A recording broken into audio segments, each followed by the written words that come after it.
Olá, tudo bem? Hoje a gente vai falar de um dos autores que mais representa o romantismo na literatura. Inclusive, tem repercussão de suas obras aqui no Brasil. Mas a gente não vai falar com esse olhar. O nosso olhar vai ser sobre as cores. Algumas pessoas comparam ele, inclusive, com Leonardo da Vinci. Você sabe de quem eu tô falando? Goethe nasceu em 1749, em Frankfurt, e estudou direito. Apesar disso, ele se envolve com diversas outras áreas, principalmente com a literatura e direção de teatro. Mas além disso, ele também realiza um grande estudo das cores. Lá em 1790, ele inicia esse estudo aos 41 anos e faz descobertas completamente diferentes do que já se falavam na sua época. Algumas coisas que fizeram ele não ser tão falado hoje nessa área foi que ele cometeu alguns erros. Dentre esses erros, ele começou a acreditar que somente a cor amarela e azul eram as cores primárias. E por que isso aconteceu?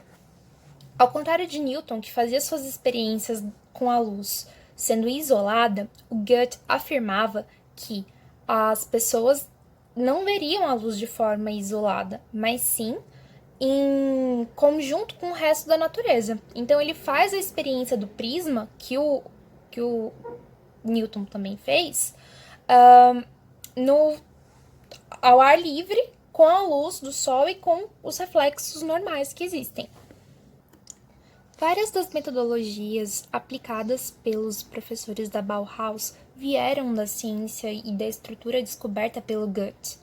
Então, por mais que ele tenha errado nesse aspecto, ele descobriu várias outras questões que envolvem as cores, que são importantes para a arquitetura, para o design, e por isso que o que ele ensinou, o que ele aprendeu é importante. E mesmo os erros que ele trouxe também são importantes para a descoberta da ciência. A gente não pode achar que só porque um cientista errou, que não vale a pena todo o resto da pesquisa dele. Para Goethe, a cor não representa apenas uma propriedade física, ela não é só uma representação da luz. Ela também traz percepções emocionais, sensíveis, e isso revoluciona, então, a percepção sobre a cor. E isso, para ele, era muito importante, porque era considerado revolucionário. Além disso, ele traz um papel muito importante para a sombra, que até então estava esquecida. Para Goethe, a sombra é tão importante quanto a luz. E ele estuda os aspectos da cor entre opostos, por exemplo, luz e sombra. Mas outros sentimentos de opostos também aparecem em seu estudo. Eu vou ler um trecho para vocês desses opostos. Amarelo e violeta são opostos em relação à luz. Claro e escuro. Vermelho e verde são opostos em relação à cor, intenso e fraco. Laranja e azul são opostos em relação à temperatura, quente e frio. E ele chega à conclusão de que a gente sente um determinado prazer ao olhar uma imagem que tem contraste. Um contraste de cor, um contraste de temperatura ou um contraste de tons. As observações prismáticas do Goethe eram feitas com cartas brancas ou pretas colocadas sobre a luz do sol e passando pelo prisma. A partir disso, ele verificava quais eram as cores que apareciam nessas cartas.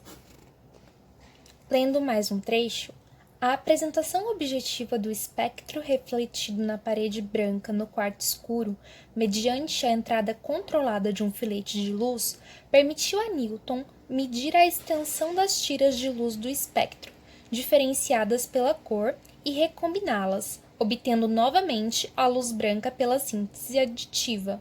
E nas investigações ao ar livre, Goethe encontrou um espectro reduzido, estreito e incompleto.